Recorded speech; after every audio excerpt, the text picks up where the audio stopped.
Bien, mes chers collègues, nous reprenons nos auditions, ou plutôt nous allons les achever, puisque vous le savez peut-être, je m'adresse aux personnes que nous recevons et dont je dirai un mot tout à l'heure.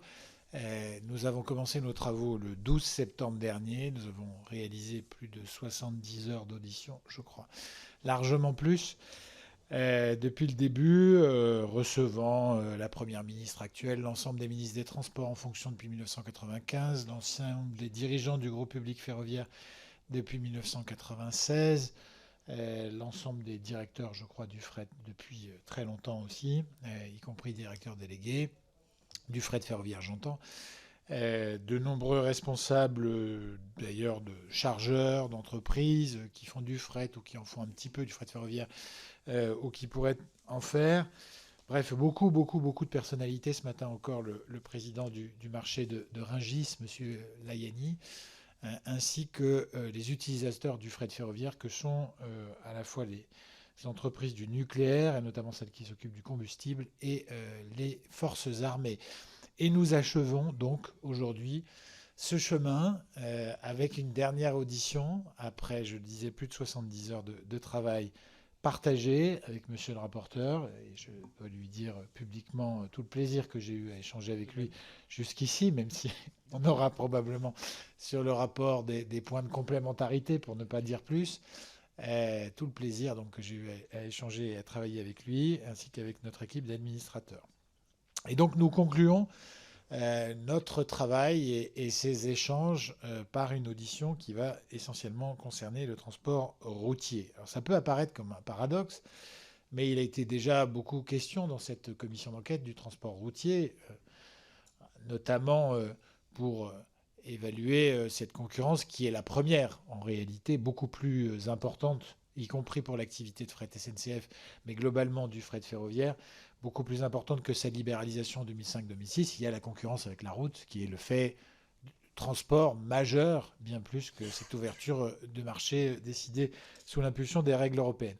Et aussi la complémentarité, puisqu'on a à de très nombreuses reprises ici estimé que, avec des intervenants très différents, pas seulement le patron du GNTC, parce que c'est un peu son rôle, mais beaucoup d'entreprises, que en effet le transport combiné et l'intermodalité au sens large, c'était probablement une solution d'avenir.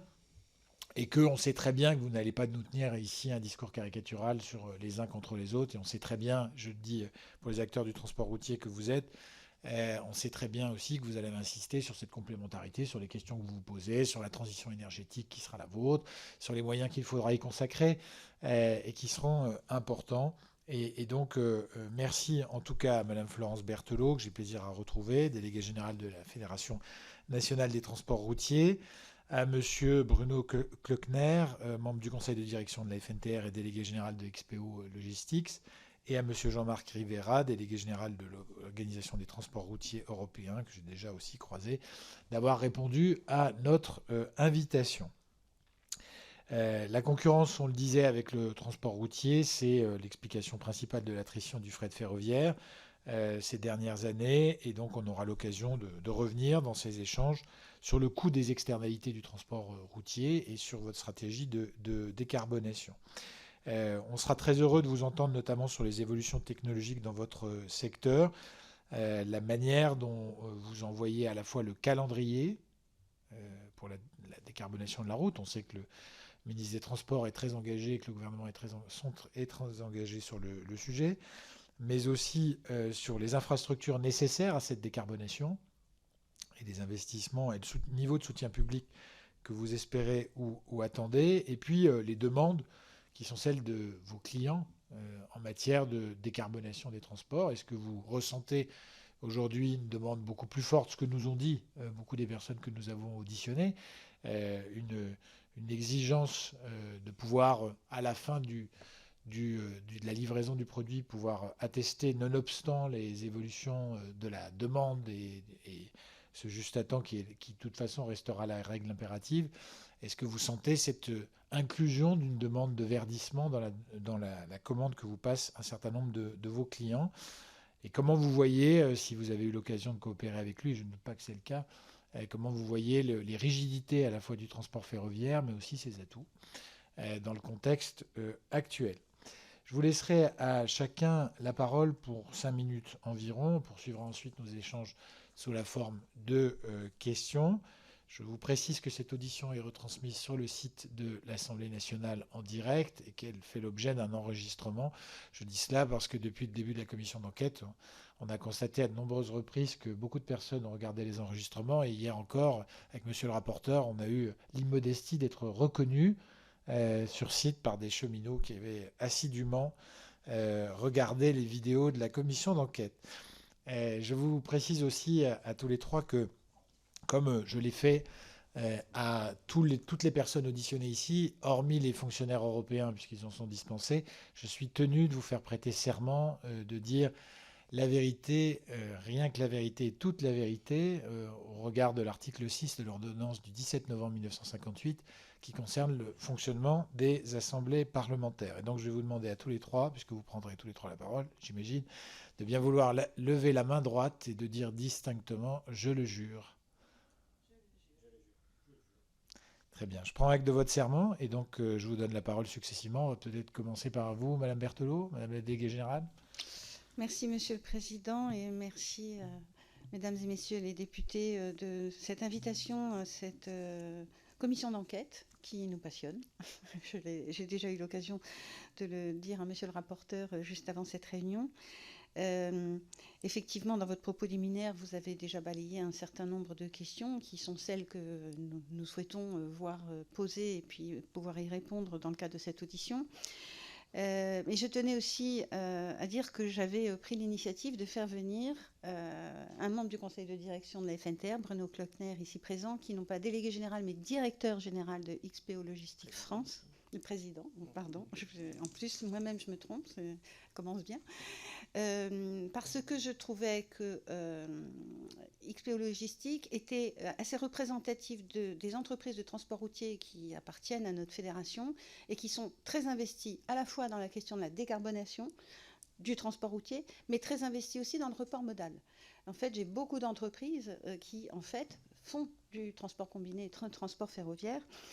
D'où l'idée de cette notion de concurrence qui nous gêne un peu à la FNTR, parce que pour nous, il n'y a pas de concurrence, il y a de la complémentarité.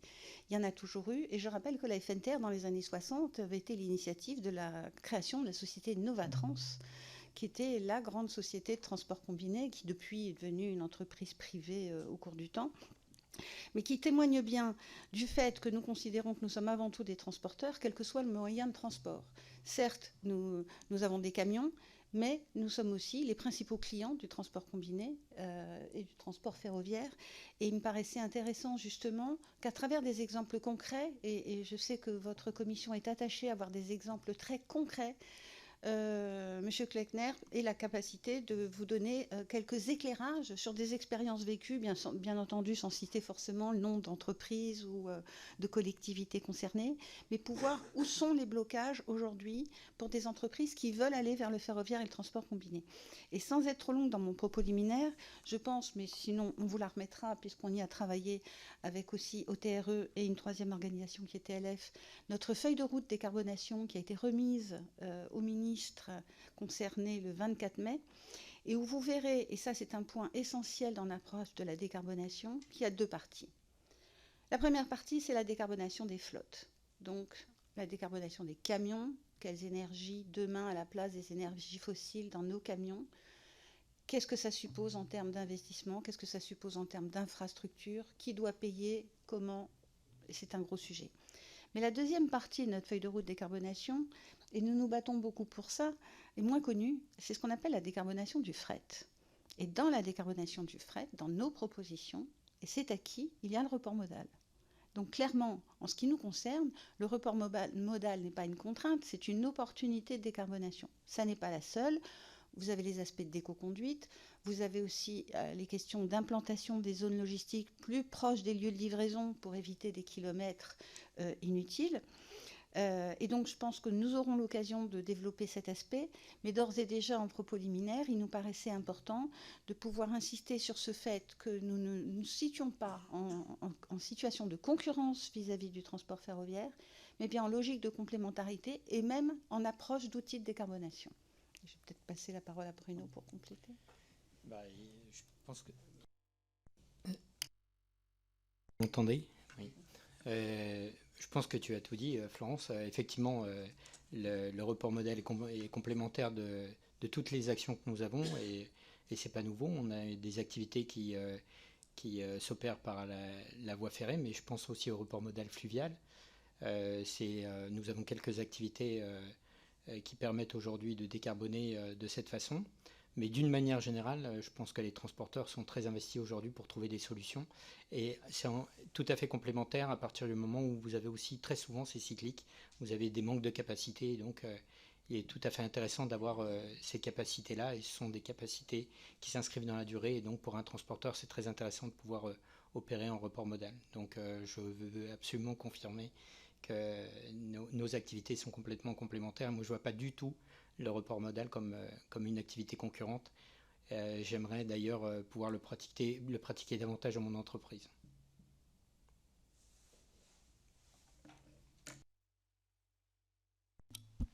Merci beaucoup, Monsieur le Président. Mesdames, Messieurs les députés, m'associer au remerciement de Florence Berthelot pour cette audition qui est effectivement extrêmement importante. Plutôt que de reprendre des éléments déjà évoqués, il peut y avoir certains sujets où nos fédérations peuvent avoir des expressions divergentes, mais sur des sujets, nous avons également des positions tout à fait convergentes et sur les questions de la transition énergétique, c'est entre autres un des sujets où la vision est bien globale au niveau des transporteurs. Florence Berthelot évoquait les travaux de la feuille de route de décarbonation et les deux pans entre le verdissement des flottes et le verdissement du fret, étant même rappelé que les transporteurs ont estimé dans le cadre de ces travaux que les deux niveaux étaient quasiment de même importance et qu'il y avait des gains à obtenir de niveau égal entre le verdissement du fret et le verdissement des flottes. On reviendra probablement plus dans le détail sur ce que implique pour les transporteurs routiers les investissements forts en matière de verdissement des véhicules, verdissement de la flotte. Je voulais simplement effectivement réaffirmer très clairement que le report modal, toutes les questions de massification sont des questions fondamentales pour nous. Travailler avec le mode fluvial et le mode ferroviaire sur le report modal est un point que les transporteurs évoquent depuis longtemps. Pour autant, on ne fait également que constater que la part du fret ferroviaire, malgré la volonté d'aller vers un meilleur report modal, n'a eu de cesse de diminuer, alors qu'on appelle plutôt à l'inverse. Et on y voit, nous, deux intérêts. D'une part, effectivement, nous considérons que le report modal va contribuer à améliorer le bilan carbone du mode routier. Donc en ça, c'est répondre aux objectifs qui nous ont été fixés. Et puis, en ce qui nous concerne, nous y voyons un autre intérêt, qui est un effet un peu ricochet, mais qui n'est pas neutre. Aujourd'hui, le transport français est majoritairement, très largement composé de PME. C'est replié en termes d'activité sur le marché intérieur, sur le marché français, marché qui est aujourd'hui fortement concurrentiel, et notamment avec un pays qui est largement traversé par les pavillons étrangers, massivement cabotés, c'est-à-dire des pavillons étrangers qui effectuent du transport franco-français. Ces pavillons en ont le droit, dès lors qu'ils sont effectivement dans le respect de la réglementation européenne sur le droit du cabotage notamment. Mais la première raison pour laquelle ils peuvent effectuer du cabotage, c'est qu'ils sont arrivés en France en raison d'un transport international. Et nous considérons, nous, que plus la marchandise arrivera sur le territoire national autrement que par la route, moins nous serons concurrencés sur notre marché intérieur et plus nous protégerons les entreprises françaises dans le cadre de leur activité de transport routier.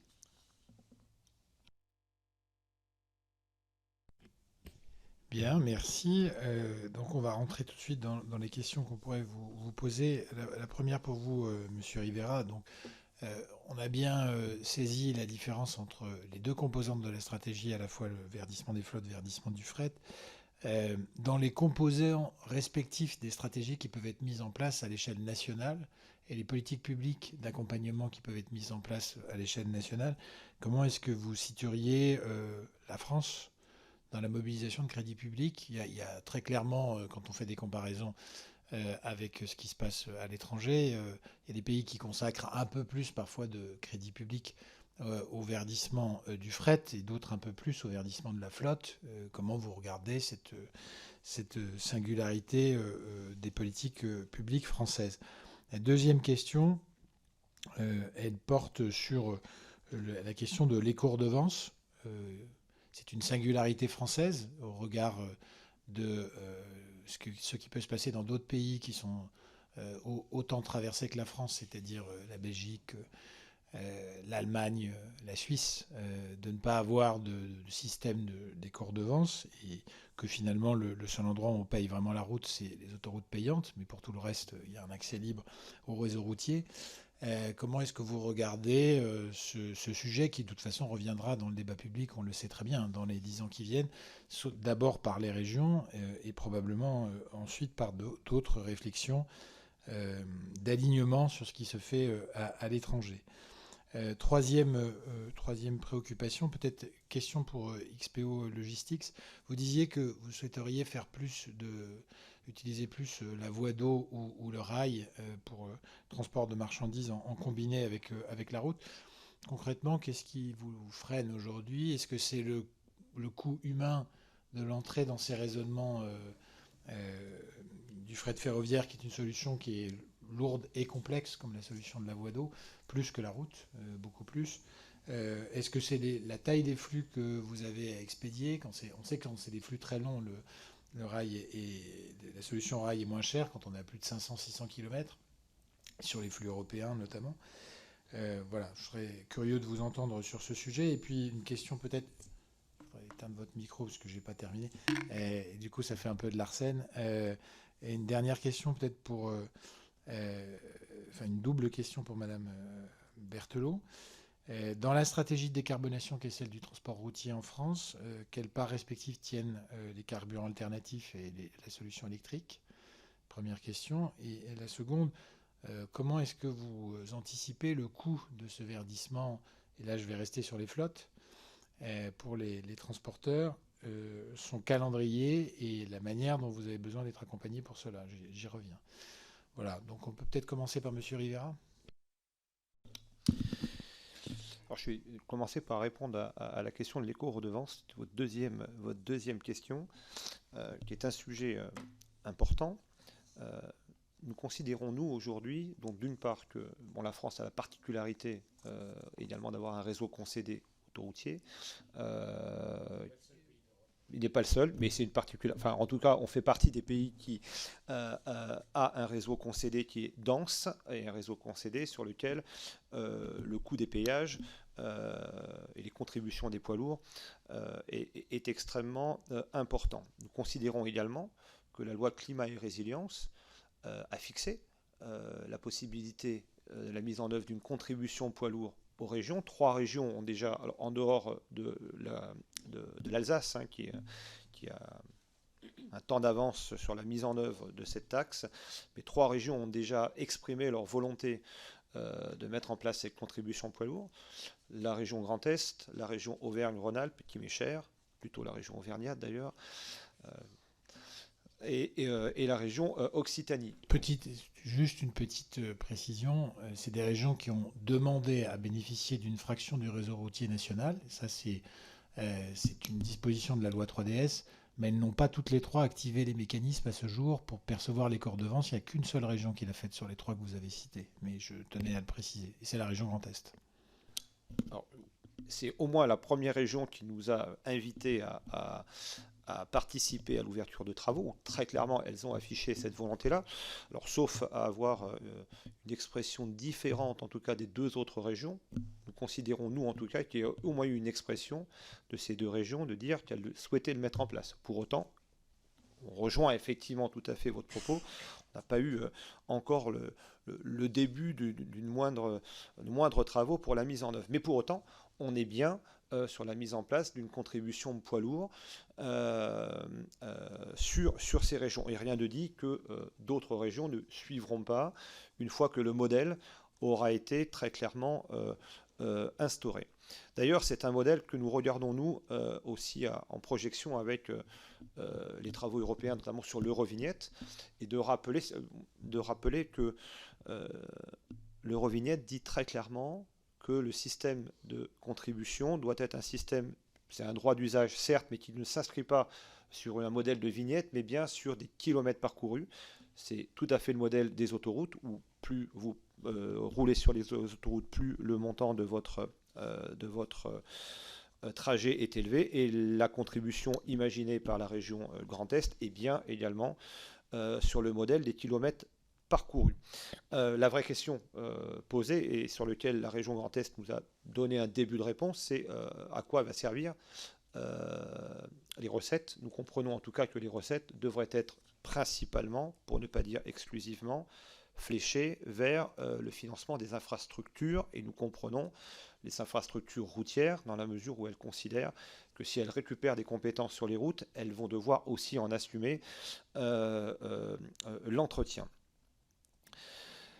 La vraie question que nous avons, c'est l'articulation entre Eurovignette et ces dispositifs-là. Est-ce que demain, comment on va pouvoir construire une double taxation sur un même réseau, ce qui nous semble aujourd'hui totalement impossible.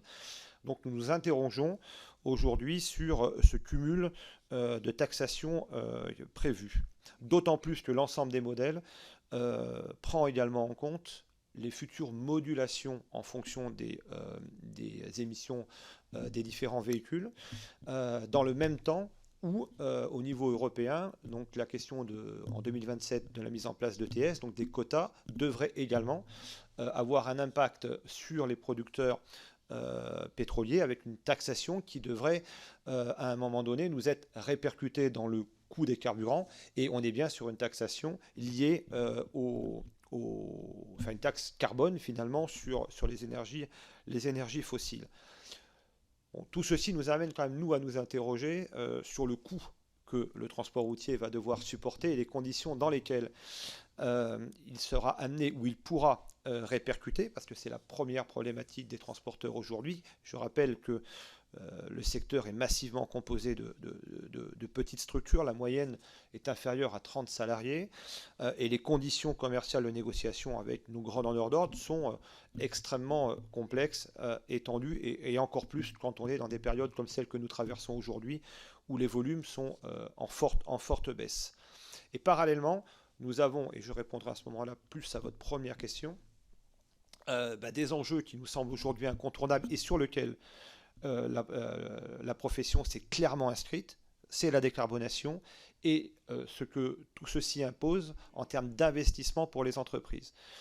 Nous avons évalué dans le cadre des travaux de la feuille de route de décarbonation le surcoût de cette décarbonation si on devait respecter les échéances prévues par la SNBC. Nous sommes sur un coût estimé de l'ordre de 52,6 milliards d'euros de surcoût, en termes d'investissement. Donc pour nous, la question se pose très clairement des conditions dans lesquelles nous allons pouvoir nous inscrire dans cette décarbonation, comment nous allons pouvoir être accompagnés et surtout comment nos clients vont également y participer, parce qu'on ne peut pas imaginer que le seul secteur du transport routier puisse absorber à lui seul ce surcoût de 52,6 milliards d'euros.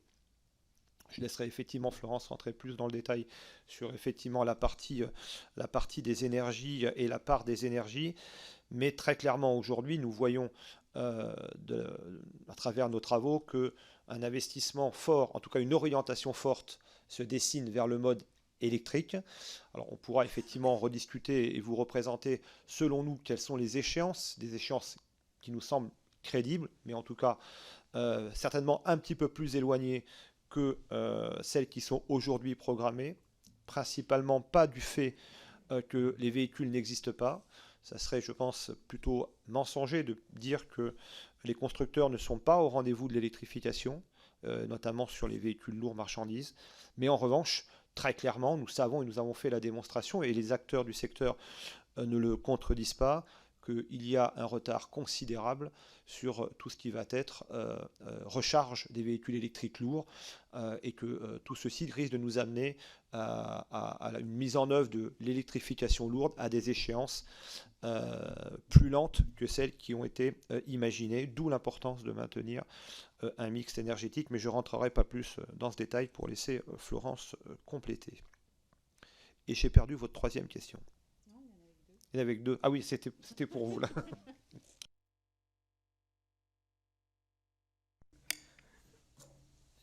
Si vous le permettez, je vais retracer un peu d'histoire, en tout cas pour l'entreprise XPO. Nous avons été pionniers déjà dans beaucoup de domaines, notamment les véhicules au gaz, le multimodal fluvial. Donc c'est pas quelque chose qui démarre aujourd'hui pour nous, c'est historique. La première des choses, c'est que j'ai rejoint le transport il y a 3 ans, donc je ne suis pas issu du transport, et j'arrive avec un regard plutôt neuf sur l'environnement dans lequel on évolue aujourd'hui. Et j'ai été confronté tout de suite, j'étais en charge des ventes et donc tout de suite confronté à la demande des clients. Donc vous posiez la question tout à l'heure, oui, il y a une vraie attente des clients et nous avons même des clients aujourd'hui qui imposent ça dans leurs appels d'offres. Et donc on doit répondre avec à des appels d'offres avec des solutions complètement décarbonées. Donc ça c'est un point important puisque c'est aujourd'hui et maintenant. Et donc sur cette décarbonation, nous avons opéré une décarbonation de la flotte. Quand j'ai pris les commandes de XPO, j'ai eu tout de suite la volonté de doubler la réduction de nos émissions. Nous étions à un rythme de 2,5 par an. Nous adhérons à la charte Objectif CO2 depuis plus de 10 ans maintenant. On a eu le prix de la longévité. Et puis, à l'occasion de la nouvelle triennale, j'ai souhaité doubler la réduction des émissions. Donc passer de 2,5 à 5,33%. Et pour nous, c'est très important puisque dans notre feuille de route, on a aussi une feuille de route avec des objectifs très serrés sur la décarbonation. Et donc, il faut d'abord décarboner le scope 1. Donc, scope 1, scope 2, scope 3. On s'est beaucoup attaqué au scope 1. Et le scope 1, donc, nous avons une forte proportion de véhicules au gaz, avec tout ce que ça suppose autour du gaz et de la volatilité du coût de l'énergie. Nous avons investi et nous avons fait passer une commande ferme de 100 véhicules électriques. Et donc, il a fallu beaucoup travailler sur ce sujet puisque la flotte est en cours de déploiement. On doit avoir sur cette commande de 100 véhicules, on a plus de 30 véhicules qui sont déployés aujourd'hui, avec toute l'infrastructure également en cours de déploiement dans nos dépôts. Pour nous, sur une catégorie de véhicules qui s'appelle le porteur, donc des poids lourds, mais pas encore le semi-remorque. Et sur ce qu'on appelle le tracteur, donc le véhicule qui tracte les semis, nous faisons des tests et c'est notre prochaine étape pour décarboner à nouveau la flotte sur les tracteurs, puisqu'on a identifié que dans nos flux, nous avons des flux de courte distance et nous avons des flux évidemment de longue distance. Et sur les flux de courte distance, le tracteur se prête tout à fait à ces activités-là. Donc sur l'électrique, je dirais que les porteurs, pour nous c'est implanté. Je ne peux pas dire que ça appartient au passé, mais on opère depuis plus d'1 an maintenant et on a fait nos tests, nous avons fait les tests depuis 2 ans. Sur le tracteur, c'est quelque chose de nouveau. Ce que l'on souhaite, c'est avoir vraiment un mix énergétique dans notre flotte. Chaque flux aura son énergie. Et pour nous, ça, c'est vraiment primordial. Donc le gaz va rester dans la flotte. Il va falloir encore opérer avec du diesel. Et puis nous avons également l'hydrogène qui arrive dans les appels à projets. Et puis un biocarburant, plusieurs biocarburants, puisque nous avons le B100, mais nous opérons aussi avec le HVO. Qui est un biocarburant qui a été adopté chez nous et nous avons innové également là avec un produit que nous appelons l'ES, LE2S. Et ça permet vraiment à nos clients, ça permet vraiment de décarboner et ça s'applique à tous les budgets. Autant vous parliez du coût de la décarbonation. Un véhicule électrique, c'est 3,5 fois le prix d'un porteur classique, hors subvention et hors remise. Donc un porteur électrique, c'est vraiment très cher, un tracteur également. Donc il faut pouvoir évidemment le supporter. Pour ça, on a des appels à projets, mais la première vague de commandes de véhicules électriques, nous l'avons commandée uniquement avec le bonus éco et sans aide de subvention. Donc ça, pour une entreprise comme nous, c'est vraiment très important. Et je parle du scope 1 pour une grande entreprise, parce que le métier du transport, et là je vais parler en tant que membre du conseil, la plupart des transporteurs en France, ce ne sont pas des grands transporteurs comme nous, mais c'est plutôt des petits transporteurs. Et donc on a le scope 1 sur lequel on œuvre beaucoup en termes de décarbonation. Le scope 2, c'est évidemment toutes nos installations sur lesquelles on travaille également et on a beaucoup de projets et beaucoup de réalisations. Et puis le scope 3, et celui-ci il est fondamental, et OTRE vient d'en parler, et avec Florence, on est très préoccupé aussi par nos petits transporteurs. Mais le scope 3, pour un transporteur comme nous, ça représente 60% des émissions, et c'est toute la sous-traitance auquel nous avons recours, puisque nous ne pouvons pas fournir toutes les demandes uniquement avec nos flottes propres. Donc nous avons beaucoup recours à la sous-traitance et donc à tous ces transporteurs qui sont fondamentaux pour nous dans l'écosystème actuel du transport. Et qu'il va falloir accompagner, et ça c'est un autre sujet, et je pense que le sujet du scope 3, c'est plutôt le mur du financement pour eux. C'est-à-dire quand on analyse les bilans et les comptes de ces transporteurs-là, l'endettement est un vrai problème. Et aujourd'hui, pour pouvoir décarboner, en tout cas sur l'électrique et sur toutes les énergies alternatives qui arrivent, comme le gaz, qui sont là depuis pas mal de temps, mais il faut pouvoir investir dans des camions, et ça, c'est une vraie problématique pour eux. Donc le scope 3, je dirais que c'est celui qui doit, et pour toute la profession, les petits transporteurs doivent vraiment être accompagnés dans la décarbonation si on veut réussir cette décarbonation. Ensuite, dans notre feuille de route, donc nous avons toutes ces actions-là, et au-delà de ces actions-là, nous avons évidemment le multimodal. Et pour revenir sur le multimodal, je vous ai dit tout à l'heure que j'ai un regard neuf, et quand je suis arrivé, un grand client, en visitant une agence, nous avons de grands entrepôts, nous n'avons pas que des agences de transport avec des camions, nous avons aussi des entrepôts où nous faisons du stockage et nous connectons le transport avec l'entreposage et la logistique de nos clients. Et vous avez des entrepôts qui sont embranchés. Et ces entrepôts embranchés, ils ne sont pas embranchés d'aujourd'hui. Et je pense que le multimodal ferroviaire existait beaucoup dans le passé. Et ce n'est pas quelque chose de nouveau là non plus. C'est quelque chose que nous pouvons réactiver et que nous devons réactiver. Mais pour le réactiver, c'est très compliqué. Et là, je peux partager avec vous un projet que je mène depuis 3 ans, qui est très difficile à faire aboutir, parce que quand on touche à un projet comme celui-ci, ça appelle à différents acteurs. Ça appelle déjà un projet multimodal avec une longue distance en ferroviaire. Il faut avoir systématiquement un contre-flux. C'est-à-dire qu'on ne peut pas opérer un flux ferroviaire uniquement avec un client. Donc il faut 2 clients.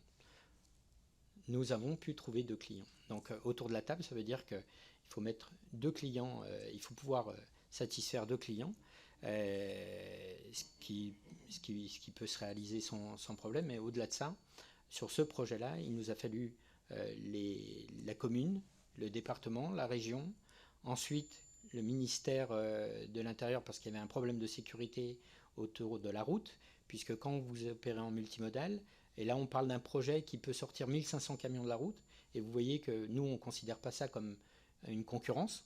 Sortir 1500 camions de notre activité, on se dit qu'on va les reporter sur d'autres activités, donc ce n'est pas vraiment en concurrence, et en revanche on peut vraiment décarboner notre activité et passer sur le ferroviaire.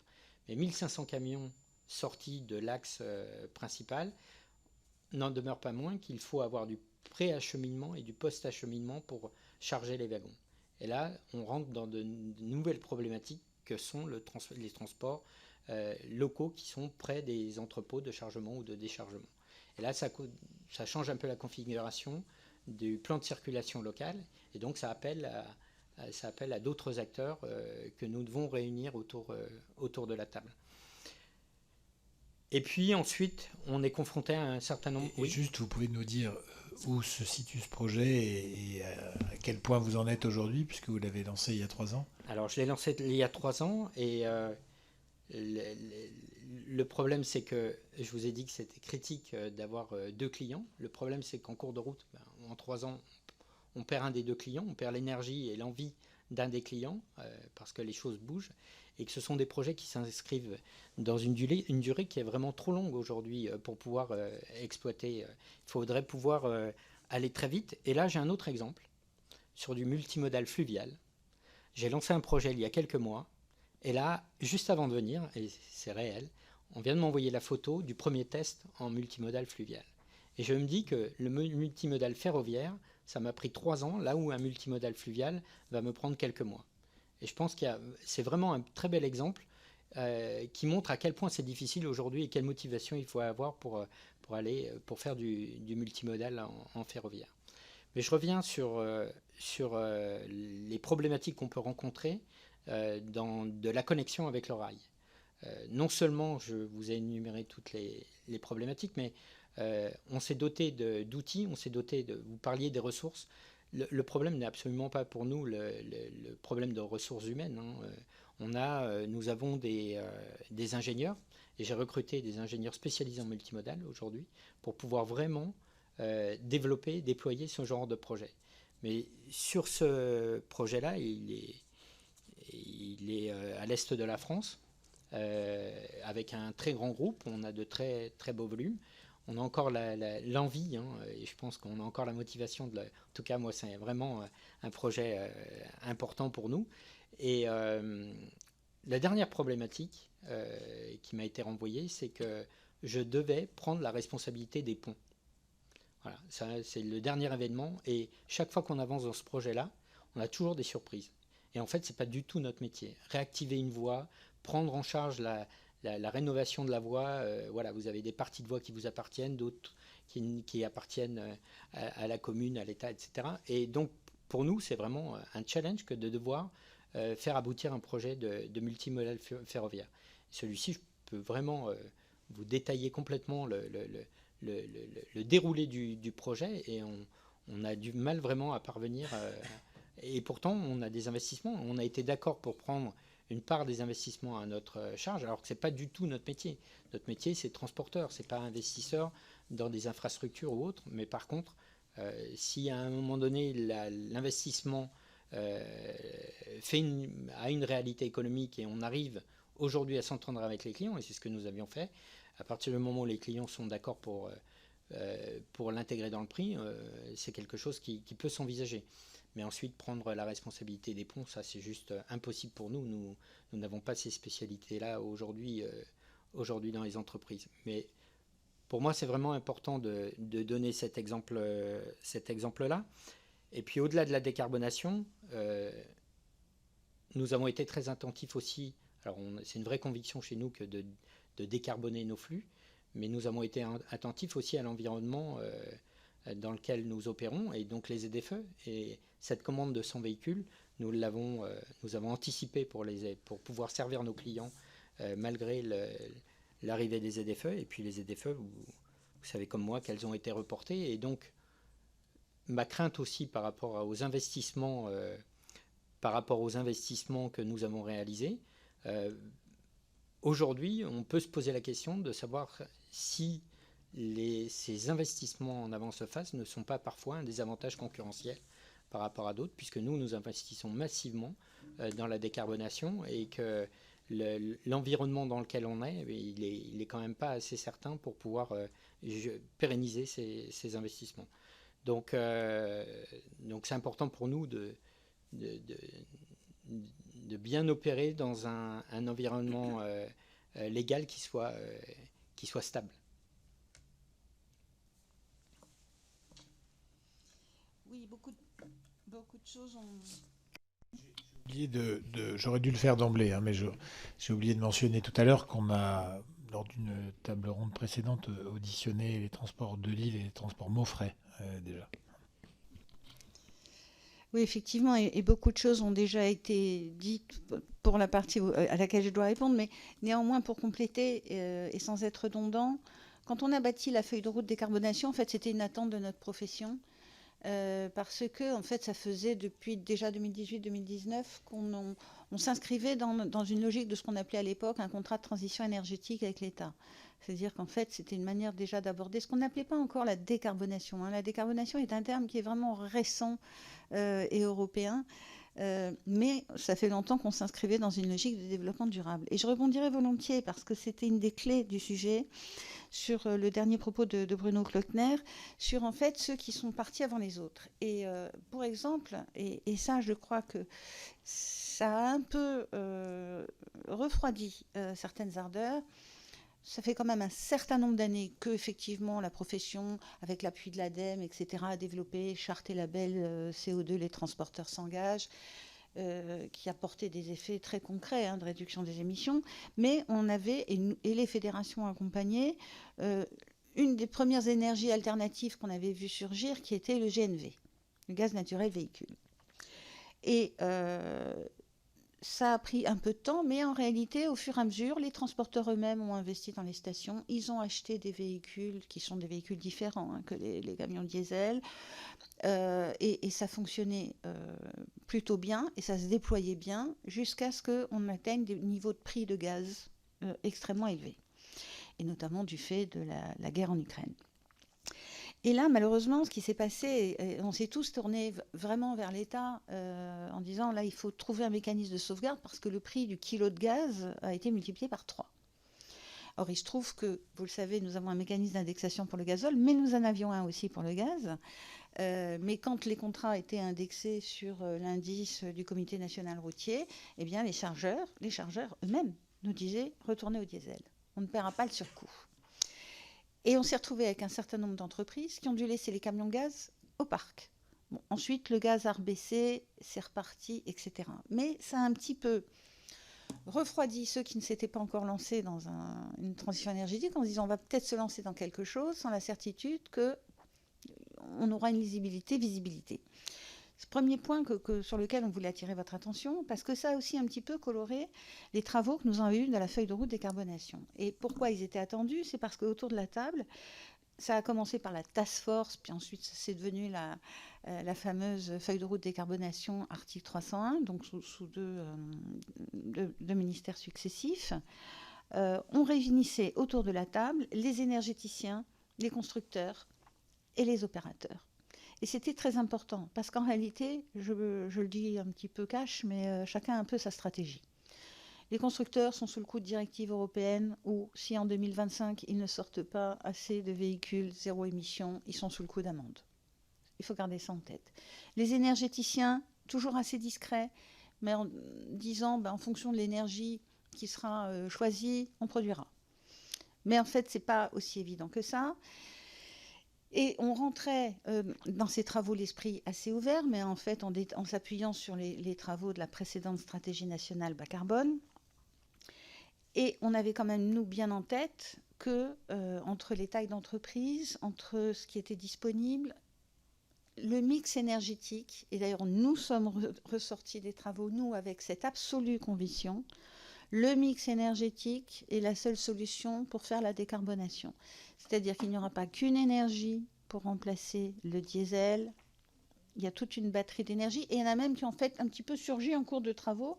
Quand on vous parle des carburants bas carbone, oui, il y a le B100, mais il y a le plus encore les carburants de deuxième génération que sont HVO et puis XTL, qui ont en plus l'avantage de pouvoir recycler des déchets, etc. Donc, il y a vraiment beaucoup d'avantages dans ces carburants-là. Et ils ont l'avantage aussi pour les plus petites entreprises d'être mis dans un camion diesel sans changer de camion. Or, et je le dis tel que nous l'avons perçu à la FNTR, mais je pense qu'OTR n'est pas loin de l'avoir vu aussi, dans ces travaux-là, au fur et à mesure, on voyait tout un mouvement qui nous pousse vers l'électrique.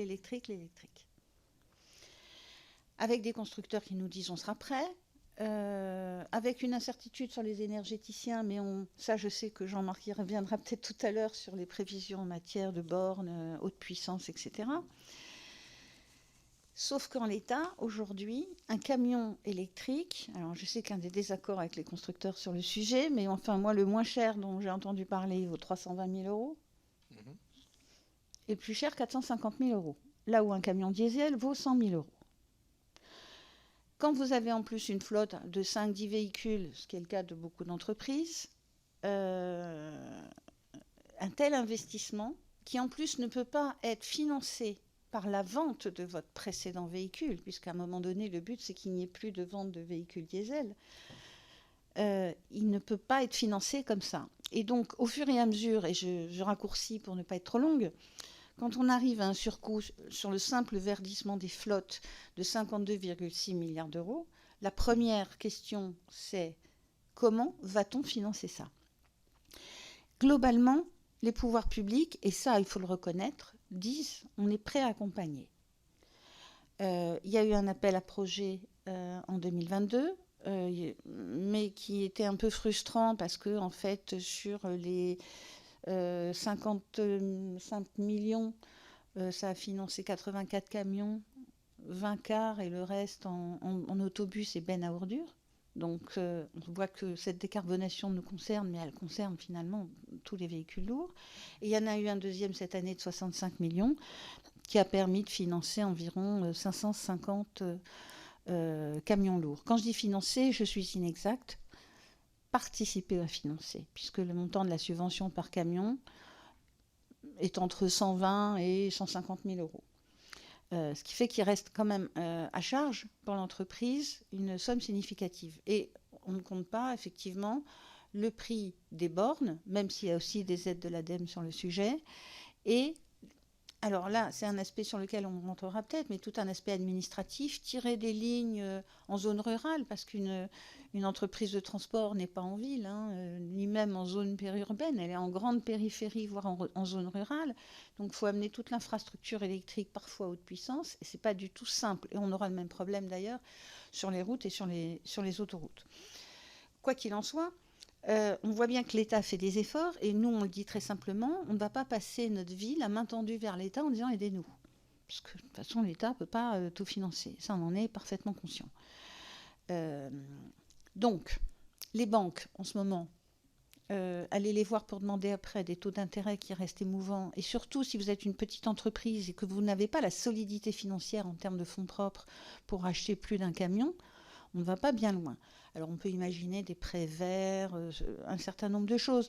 Mais à ce niveau de différence de prix dans une technologie de rupture, on est pour l'instant un peu dubitatif.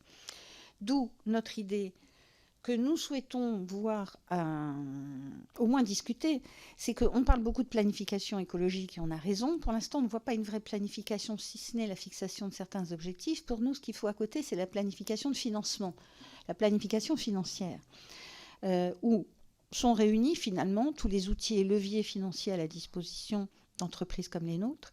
Mais nous, on est persuadés qu'il faut aller plus loin, puisque nous sommes des prestataires de services et que nous avons donc des clients. Des clients qui nous demandent toujours de faire plus vert, mais qui ne sont pas toujours prêts à payer plus cher. Et donc là, on change de paradigme dans notre régulation. La planification écologique, c'est vraiment un changement dans les politiques publiques, puisqu'on sait que les objectifs que l'on a, ce sont ceux des accords de Paris, etc. Donc ça, c'est évident qu'on change quelque chose dans le droit.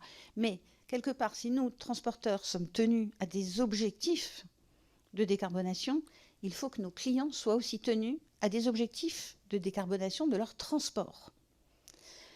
Et je vous le dis parce que je reboucle avec ce qui s'est passé sur le GNV. C'est que si à un moment donné, on n'implique pas les clients dans cette planification et dans des objectifs à tenir, on n'y arrivera pas tout seul. Alors ça se discute. Comment on fait? Est-ce qu'il faut leur fixer à des calendriers qui soient proches des nôtres des pourcentages de transport propre dans leur activité? Est-ce qu'il faut fixer des objectifs tellement contraints que des amendes ne soient pas tenues? Pourquoi? Parce qu'à un moment donné, ce surcoût, et ça a été dit plusieurs fois, et on ne cessera de le dire, il ne peut pas être assumé par nous seuls. Et quand on le dit, en général, tout le monde est d'accord. Oui, oui, c'est vrai, les transporteurs, vous ne pouvez pas tout assumer seuls. Mais quand on dit, on va se tourner un petit peu vers l'État, mais à un moment donné, pas complètement que vers l'État, mais il faut se tourner vers les clients. Alors là, tout d'un coup, tout serait dit, en disant, vous voulez faire comment? Vous avez qu'à augmenter vos prix. Il faut vivre les négociations tarifaires que nous vivons, surtout en ce moment, dans un contexte de ralentissement d'activité, pour se rendre compte que c'est très compliqué. Même le plus gros transporteur est souvent économiquement plus petit que son client, donc juridiquement, dans la négociation, il n'est pas forcément en position de force. Et donc, globalement, nous, sur ce financement-là, et c'est assez novateur, et c'est ça dont on aimerait parler avec les services de Bercy, avec le ministère des Transports, c'est de dire finalement, si nous, on nous oblige à quelque chose, pour convaincre, au-delà de l'aspect intellectuel que le transport va coûter plus cher, que ça va réellement coûter plus cher. C'est-à-dire qu'à un moment, il y a une vraie contrainte aussi sur nos donneurs d'ordre. La transition énergétique sera difficile parce qu'on ne pourra pas la financer. Donc je ne veux pas là-dessus dire autre chose que ça en termes d'accompagnement. Aujourd'hui, ce dont on manque, c'est cette planification cohérente pour tous. Merci. Je souhaitais apporter 2 compléments et rebondir notamment à l'exemple que vous avez cité de votre entrepôt qui est déjà finalement embranché, mais qui appelle finalement à plus de transport modal, mais n'y arrive pas. Très clairement, si on veut décarboner le transport, au sens large du terme, et le transport routier, il va falloir à un moment donné qu'on repense toute l'organisation de la logistique et donc de réduire les kilomètres parcourus. Pour ça, ça implique effectivement un vrai plan de réindustrialisation et puis de développement des entrepôts. On y voit, nous, également un autre intérêt. C'est que vous savez que le transport routier est confronté à un problème de recrutement et notamment des conducteurs. Alors, on le vit un petit peu moins en ce moment parce que les volumes sont faibles, mais on sait très bien quand on regarde la pyramide des âges et puis quand les volumes seront de retour que cette question reviendra au débat. Mais quelles sont les explications qui nous sont pour la plupart du temps données par les personnes qui veulent travailler ou être conducteurs? La passion de la conduite, elle reste là. Par contre, partir longtemps, partir la semaine, ne pas rentrer à la maison le soir, ce sont des freins effectivement réels. Donc le fait de réduire également les distances des marchandises, c'est peut-être aussi pour nous à terme commencer à apporter une réponse en matière de recrutement, parce que si vous avez un conducteur qui prend le travail le matin, qui fait son travail de conducteur, mais qui est certain d'être à nouveau chez lui le soir, eh bien probablement qu'on pourra de nouveau être plus attractif. Donc la réduction de la distance et le développement des hubs logistiques est important. Mais l'exemple donné par XPO, on pourrait vous en citer d'autres. Moi, j'ai écouté récemment dans une conférence l'exemple d'une très grande entreprise logistique qui nous signalait qu'elle avait 6 hubs très importants qui étaient aujourd'hui embranchés à un détail près qu'elle n'y voyait pas encore l'ombre d'un train. Donc se pose effectivement la question, après, au-delà du fait qu'il faut des clients, mais pourquoi on arrive à aller plus vite sur la partie fluviale et pourquoi on va si lentement sur la partie ferroviaire? Nous, on se pose la question, est-ce que c'est pas tout simplement pour la disponibilité des sillons et le fait qu'on soit effectivement sur un partage côté ferroviaire entre le monde voyageur et le fret, problème qui se pose nettement moins sur le fleuve. Sur la partie après investissement sur le verdissement des flottes, attention, sur la partie électrique, je vais vous donner un exemple très très concret, ce n'est pas que 3 fois et demi le prix d'un camion. J'ai l'exemple aujourd'hui d'une entreprise, une belle flotte spécialisée dans le transport de produits frais, à peu près 600 véhicules, dont les 2 tiers sont déjà aujourd'hui ou en biocarburant ou en biogaz, vient d'investir l'acquisition de 12 porteurs électriques, notamment pour se préparer au JO qui s'annonce. Au-delà du fait qu'il ait payé 3 fois et demi le prix de son porteur, heureusement un client a accepté le principe et de jouer le jeu sur le prix, mais il a dû investir lui-même sur les conditions de la recharge. Il est en train de faire installer 6 bornes de recharge dans l'entreprise. Le coût des 6 bornes d'installation avec le renforcement des réseaux, 660 000 €. Donc c'est 3 fois et demi le prix, plus le prix du raccordement et de l'investissement sur les bornes. C'est colossal pour une entreprise. Alors s'il n'a pas de clients pour accompagner, c'est borné, c'est même pas la peine d'y aller. Mais effectivement, derrière, il faut accompagner les entreprises. Vous avez appelé les appels à projets. Les appels à projets, ils ont le mérite d'être là et il faut les maintenir. Il faut même augmenter l'enveloppe.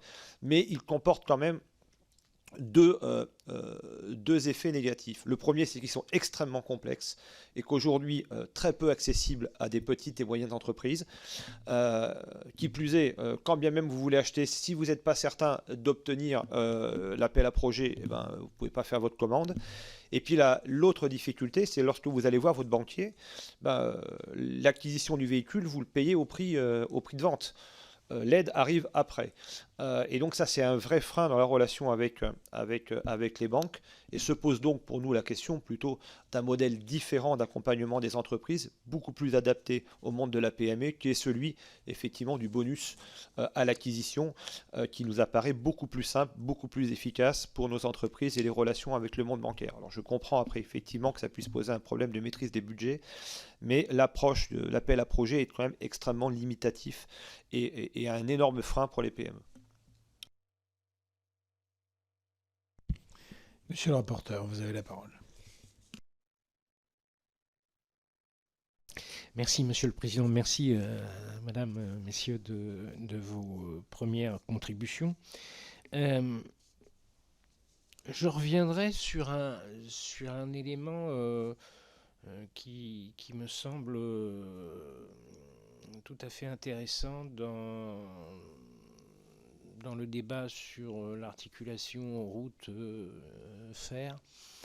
J'ai pu constater au travers de vos propos qu'il y avait une tendance, une trajectoire plus ou moins affirmée, défendue, épaulée, pour en fait aller vers la réduction donc du parcours kilométré des entreprises de la route.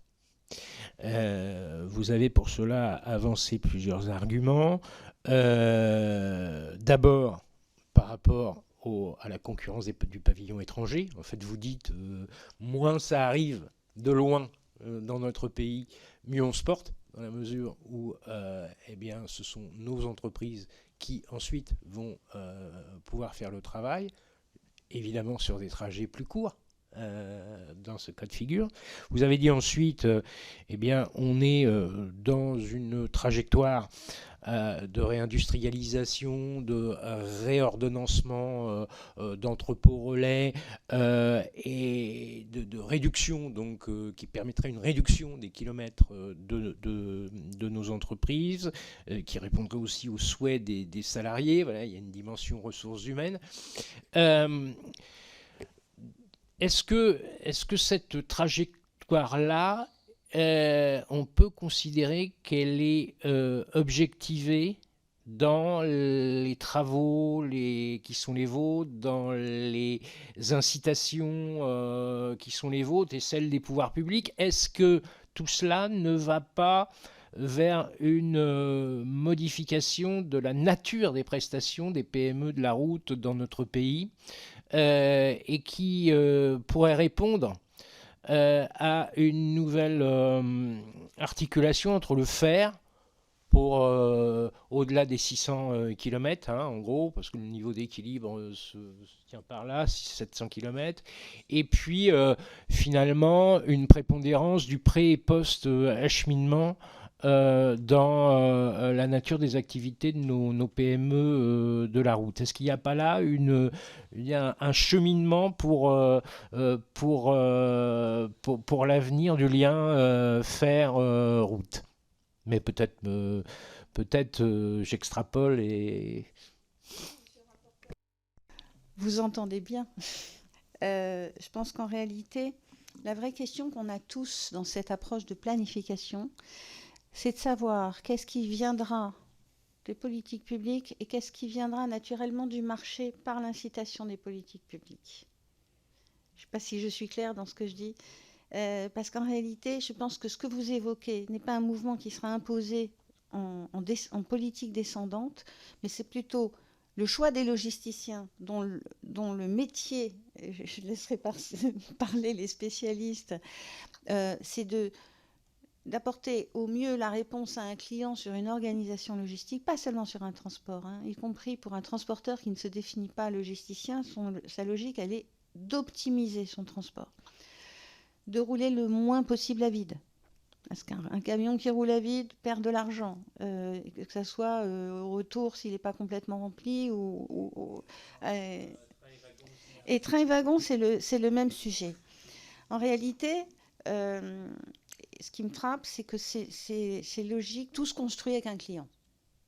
C'est-à-dire on ne peut pas arriver en disant « Tiens, moi, transporteur, j'ai une idée, je vais offrir telle prestation logistique, qui peut être une très bonne idée. » Mais si ce n'est pas co-construit avec un client, ça ne fonctionne pas. Et c'est encore plus vrai dès lors que vous touchez à la multimodalité. Le projet se co-construit avec les clients et normalement, le reste suit. Sauf que nous, on se rend compte qu'il y a d'autres freins. Oui, peut-être qu'on fera moins de kilomètres, mais on n'a pas fait de statistiques là-dessus, mais elles doivent exister. Depuis 40 ans, vu qu'on a perdu le marché international, parce qu'on a quand même perdu 90% de part de marché à l'international, on s'est forcément replié sur le marché national Et même ce qu'on appelle, nous, la longue distance nationale, nous, on considère qu'elle se réduit encore. Donc globalement, à part, évidemment, il n'y aura que des exceptions, mais on est bien dans une logique de bassin d'activité, bassin d'emploi ou interrégion. Mais je veux bien laisser compléter les spécialistes. Vous avez bien résumé en disant qu'en fait, c'est avec le client. Je vous ai dit tout à l'heure qu'autour de la table, il fallait déjà réunir 2 clients. Ça, c'est vraiment le préalable pour en tout cas le multimodal ferroviaire. Et puis de toute façon, toute relation pour nous, elle part du client. Sur les énergies dont nous avons parlé tout à l'heure, nous ne sommes pas des vendeurs d'énergie. Nous sommes un intermédiaire entre un point de chargement et un point de déchargement. Et l'énergie que l'on met dans les camions, le client doit aussi être impliqué, puisque c'est lui qui va payer la façon dont on va transporter sa marchandise et donc l'énergie que nous allons utiliser. Pour le multimodal ferroviaire, c'est la même chose. Et je dirais que si on arrive, et pour revenir à votre question, monsieur le rapporteur, si on parvient à lever tous les freins sur le multimodal ferroviaire, je vais commencer par la qualité de service au client. Le client, il attend quoi? Il attend une fréquence, il attend une heure de départ et une heure d'arrivée qui soit fiable. Il attend une traçabilité. En tout cas, c'est ce qu'il attend avec les camions. Et d'une manière générale, les entreprises de transport délivrent une qualité de plus de 90%. D'une manière générale, en moyenne, les transporteurs réalisent une excellente qualité, c'est-à-dire qu'ils partent à l'heure et ils arrivent à l'heure.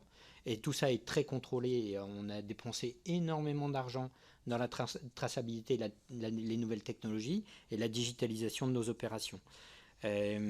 Donc ça, c'est à améliorer. La communication des intervenants du multimodal également entre eux, les réseaux, les agents de fret, puisqu'aujourd'hui les clients, a priori, quand on a des retards, on a du mal à les informer. Donc pour ce report, il faudrait pouvoir régler ces problèmes.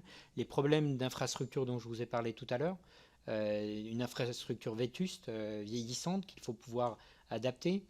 Si on prend l'axe Perpignan-Calais, qui est un très gros corridor pour le transport de marchandises, celui-ci il est particulièrement saturé sur le ferroviaire. Si on prend la façade atlantique, pour nous, en ce qui nous concerne, on a parfois des remorques qui ne pourraient pas aller qui ne peuvent pas aller sur le ferroviaire à cause de la hauteur des ponts, par exemple. Donc il faut lever quand même un certain nombre de freins si on veut passer de la courte durée de la courte distance à la longue distance.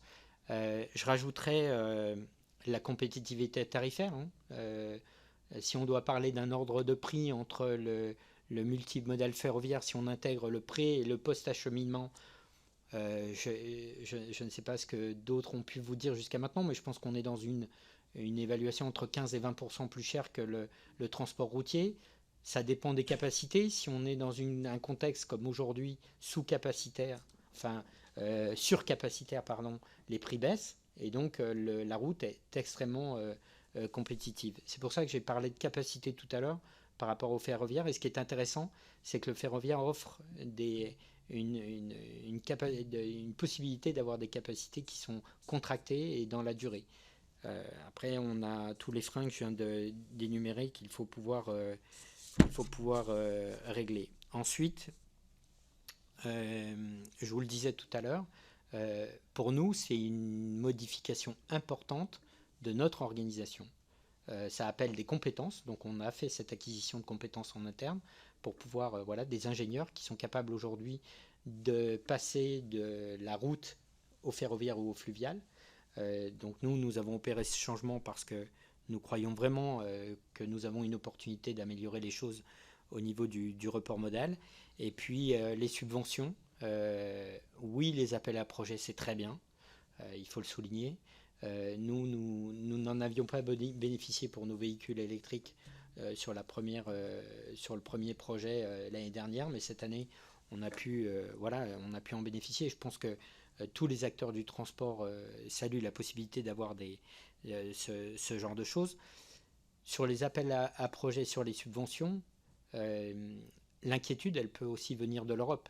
À quel rythme ces activités de transport vont être subventionnées en Europe pour ne pas créer justement de désavantages? On parlait du cabotage tout à l'heure. Le pire pour nous, ce serait de voir arriver des flottes complètement décarbonées, subventionnées, alors que nous serions peut-être en retard sur ce plan-là. Donc ça, c'est vraiment un sujet très important. Et à mon avis, c'est un sujet qui doit avancer en coordination avec toute l'Europe sur les subventions qui sont allouées à la décarbonation du transport. Peut-être de vous redonner la parole, je vais donner tout de suite la parole au vice-président de la commission d'enquête, Nicolas Ray. Vous avez la parole, cher collègue, député de l'Allier.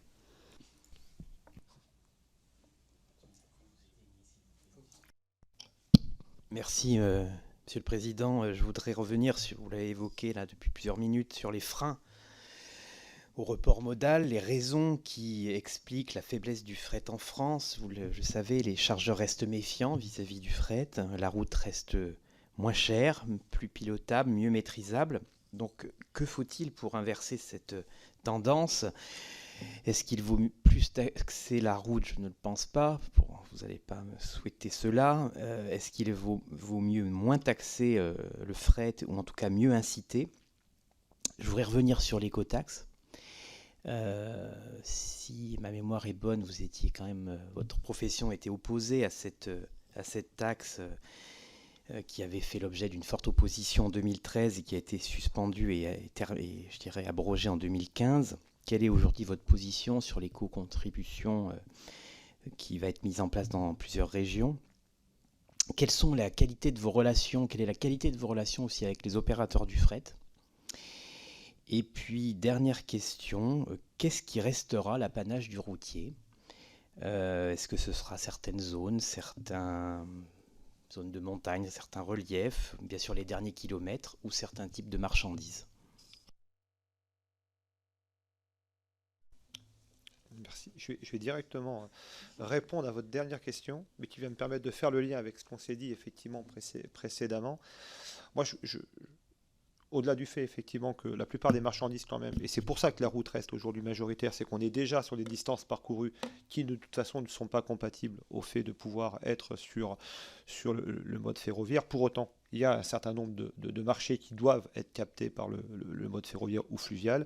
Donc c'est tout le débat qui est le nôtre. Et je réitère que la réimplantation d'entrepôts logistiques au plus proche des sites de production et au plus proche des sites de distribution est un enjeu majeur, dès lors qu'en plus ces sites sont embranchés. Pose une question d'acceptabilité sociétale d'ailleurs des entrepôts qui font peur, très clairement qui font peur, mais je pense que chacun doit comprendre aussi que ces entrepôts peuvent être vertueux et que la route même qui y aura accès sera demain de plus en plus vertueux avec nos véhicules.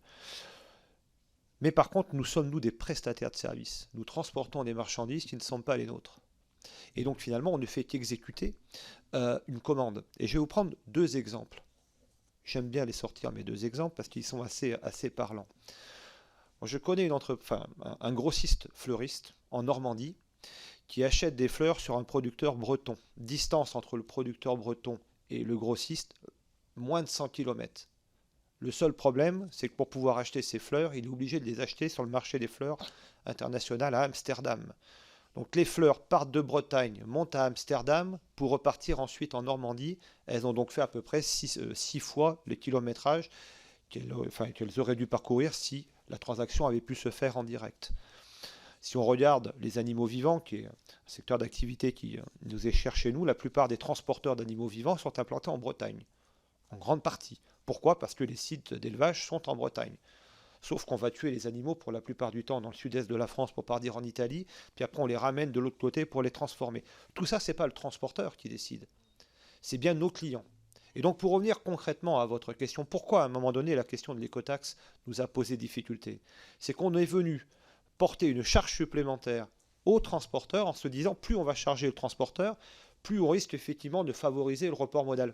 Mauvais calcul, et on l'a toujours dénoncé. Nous considérons que ces contributions aujourd'hui, tant qu'elles ne pèseront pas sur celui qui est le donneur d'ordre, sur celui qui est l'organisateur du transport, ça ne changera strictement rien à l'organisation des flux de transport. C'est pour ça qu'à l'époque, au-delà du fait d'être opposé à l'écotaxe, nous avions proposé un autre modèle qu'on avait appelé éco-contribution, éco-transport, je m'y perds, mais en tout cas qui impliquait la responsabilité du donneur d'ordre. Et pour faire simple, plus je choisissais un mode de transport non vertueux par rapport à un autre, ben moi aussi, en tant que donneur d'ordre, je devais contribuer au choix que j'ai pu faire. Et nous restons toujours sur cette même ligne. La contribution PL, poids lourd, pardon, qui est aujourd'hui en place, c'est une charge qui va entièrement peser sur le transporteur, qui va tenter tant bien que mal de répercuter. Mais pour autant, est-ce que c'est ce qui va faire changer le donneur d'ordre, ses habitudes de transport? Nous ne le pensons pas. Ce sont de belles questions. Et je pense que ça résume très bien un débat qui dure depuis des décennies. D'une part, pour nous, et je le répète, il n'y a pas de concurrence entre la route et les fret, et je rebondirai évidemment sur ce qu'a dit Jean-Marc Rivera. C'est parce qu'on va taxer plus la route et la renchérir, ce qui est une vieille idée qui circule. Si la route est plus chère, eh ben, les donneurs d'ordre iront vers le rail. Comme vous l'avez dit, le mode routier est plus pilotable. C'est un fait. Et toutes ces réflexions qui circulent, faut-il plus taxer la route, moins taxer le ferroviaire, avec les péages ferroviaires qui ont beaucoup augmenté, etc. Nous, ce qu'on croit depuis très longtemps, notre conviction, c'est que, justement, à force de dire une concurrence entre le rail et la route, il n'y a pas de logique publique, de politique publique d'articulation des deux modes. Depuis des années, nous souhaitons à ce qu'on ne dise pas on va aider plus le rail et puis peut-être taxer la route. Non, il faut que les deux se travaillent ensemble. Si on veut vraiment relancer une politique multimodale, il faut vraiment aborder les deux ensemble. Quand vous parlez de nos relations avec les opérateurs du ferroviaire, elles sont très bonnes et on partage, on échange et on a souvent des idées en commun et ils connaissent leurs limites, etc. Et on est tout à fait prêts, nous, à voir comment, s'il y a de la place pour un wagon supplémentaire, comment est-ce que les systèmes d'information existants pourraient tout de suite informer la profession pour dire on peut compléter le train. On est prêt à ça. Mais ça, là, c'est des dispositifs qu'on articule, c'est de la politique de coordination. Et c'est drôle de dire ça, puisque la première grande politique des transports en France s'appelait la politique de coordination. Ça date de 1934 et ça a été repris en 1949. C'était la coordination rail-route. Alors à l'époque, ça s'était traduit par des contraintes énormes sur la route. Mais en réalité, ce dont on a besoin, c'est à nouveau, et quand je dis rail-route, c'est en fait aussi fluvial, c'est-à-dire articuler les modes entre eux qui transportent du fret pour dire dans cette planification, et d'ailleurs c'est une des frustrations qu'on a sur notre feuille de route, puisque j'imagine bien que chaque mode a fait sa feuille de route, mais quand est-ce qu'on les articule entre elles pour se dire, bon, finalement, dans le ferroviaire, ça va coûter tant, dans le transport routier, ça va coûter 52,6 milliards au bas mot. Bien, articulant tout ça, puisque peut-être qu'il y a des outils communs à mettre en place et des articulations qui peuvent permettre des économies d'échelle. Qu'est-ce qui restera l'apanage de la route? C'est intéressant comme question. Depuis des années, les gouvernements nous disent qu'il faut doubler la part du ferroviaire. Aujourd'hui, le ferroviaire, c'est 9% du fret. Le fluvial, entre 2 et 3%. Demain, si on double les... Bon, disons 10,6. Bon, mais très bien. Ça augmente, tant mieux. Disons 10,6. Demain, on double. On atteint 20%, 22%. Le fluvial, on double, disons 6%. Allez, je fais vraiment large. La route restera majoritaire à plus de 70%. Et donc, il restera encore beaucoup de choses qui circuleront par la route. Ce qui n'empêche même pas, et c'était intéressant que vous entendiez que les transporteurs ne sont pas à mettre des camions sur la route pour les faire rouler. Mais la réflexion qu'on a, par exemple, nous, sur le e-commerce, c'était quelque chose qu'on ne voyait pas vraiment surgir à cette ampleur de développement en 10 ans. Et que nous-mêmes, nous sommes obligés de dire, non mais il y a un problème, on nous demande de livrer tout de suite, n'importe où. Et ce n'est pas nous qui le maîtrisons. Nous, notre rôle, c'est de grouper les marchandises. Et c'est pour répondre à votre question, nous nous adaptons. Il restera encore longtemps des camions sur la route, mais qu'enfin on ait des politiques publiques qui ne segmentent pas les modes de transport, mais qui permettent d'avoir une vraie politique multimodale. Et c'est ce qu'on appelle, nous, de nos voeux depuis des années. Nos échanges, mais en disant... deux choses. La première, en rappelant quand même que quand on a une aide à la pince augmentée, fortement augmentée, multipliée par 3, et pérennisée, ce qui n'a jamais été le cas au cours des 40 dernières années qui se sont exercées. On a bien une aide puissante et à un niveau jamais atteint au transport combiné, c'est-à-dire à la complémentarité entre la route et le train. Donc ça, c'est une réalité. Et deuxième chose, euh, je partage ici une conviction personnelle, mais je l'ai déjà exprimée, et beaucoup de personnes l'ont déjà exprimée. Il n'est pas tout à fait exact de dire que les corps de vent s'étaient d'abord avancés au moment du débat public qui s'est tenu en 2009-2010, à l'époque, comme étant un moyen d'abord de rétablir, de créer du report modal. C'était d'abord vu comme un moyen de financer des infrastructures décarbonées. Ça a toujours été présenté comme ça. Et l'argument second, mais qui à mon avis n'est pas très fort, en effet, c'était celui de rétablir une concurrence et de faire payer à la route le prix d'usage des infrastructures en dehors du réseau concédé. Mais ça n'était pas premier. Et du reste, quand on a auditionné à votre place même Dominique Bussereau, qui était bien au courant de tout ça à l'époque, il nous a bien confirmé que l'objectif numéro un de la mise en place de l'écotaxe, c'était bien le financement des infrastructures. Du reste, à l'étranger, c'est pour ça. Personne... Enfin, si vous auditionnez un Allemand, il ne vous expliquera pas que la part modale du fret en France, en Allemagne est de 18%, ou si vous auditionnez un Autrichien de 30%, parce qu'il y a une écordonnance. Dans ces deux pays, il y en a bien une. Non, non, mais je dis ça. Personne ici... Non, mais vous n'avez pas dit ça. Vous avez dit que c'était vu comme ça.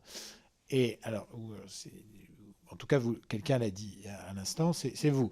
Alors, ça n'est pas vrai. Et c'est faire... Je dis ça au nom des... Moi, je n'étais pas dans ce débat, je n'étais pas élu à l'époque, d'ailleurs, toi non plus, siégeais pas au Parlement, même au moment où ça a été abandonné, etc. etc. Donc on ne se défend pas. Mais les collègues qui à l'époque avaient voté, comme ceux qui ont retiré, n'avaient pas d'abord comme objectif le report modal. C'est pas vrai. C'était d'abord le financement des infrastructures. Et en effet, il est indiscutable qu'aujourd'hui, le produit qui était attendu pour financer des infrastructures décarbonées, il n'est pas là. Ça, c'est sûr. Et ça, c'est un fait indiscutable. Et c'est vrai pour la route, comme c'est vrai pour le fer. Je préciserai aussi, toujours en appui à la question que vous aviez posée ou à votre interpellation, qu'en effet, les dispositions actuelles qui sont prévues dans la loi française pour les levées des cordevances par les régions limitent son usage potentiel à la route. Donc ça, c'est tout à fait avéré. Voilà. Je clôture nos travaux. Il y a toujours quelque chose d'un peu frustrant, mais enfin, il faut toujours terminer. Voilà. Encore une fois, merci beaucoup. Je proposerais peut-être que lors de quelque part, le jour de la réunion où nous aurons à valider le rapport et en autoriser la publication au mois de décembre, nous partagions un moment convivial plutôt que maintenant, puisque ça permettra d'avoir un peu plus de personnes. Encore une fois, je vous remercie tous les trois de votre participation et j'élargis à l'ensemble des personnes, bien sûr les trois administrateurs qui nous ont suivis, mais aussi ceux qui ont été chargés du compte-rendu tout au long de cette commission d'enquête qui est un peu XXL du point de vue du volume de ces auditions, et l'ensemble des collègues qui se sont mobilisés pour suivre nos travaux, tous ceux aussi qui nous ont suivis à distance et à travers les vidéos. Et puis une nouvelle fois, monsieur le rapporteur, merci de la qualité de nos échanges et du travail que nous avons pu mener ensemble. Je crois que c'est un beau symbole républicain. On peut penser des choses différentes, mais travailler ensemble dans la concorde, je crois que c'est un message qui est positif, en tout cas qui est envoyé à tous nos concitoyens. Merci. Et vive le fret ferroviaire.